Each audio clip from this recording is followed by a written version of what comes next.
Hey there, content creators. Welcome back to our channel. In today's tutorial, we're going to explore a handy editing skill, adding blur in Capcut on your mobile device. Let's get started. First things first, open the project you're working on or start a new one. Once you're in the editing interface, you're ready to add some blur. Look for the Effect option. It usually appears as a magic wand icon. Tap on Video Effects. Until you find Blur, tap on it to select this blur effect. Once the blur effect is applied, you'll see a slider to adjust the intensity of the blur. If you want the blur to cover a specific portion of your clip, you can adjust the duration. Drag the edges of the effect in the timeline to control where the blur starts and ends. Take a moment to preview your video.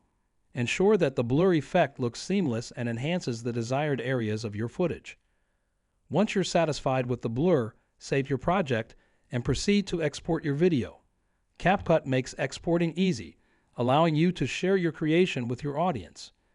And there you have it, a complete tutorial on how to add blur in Capcut on your mobile device. Thank you for watching this video.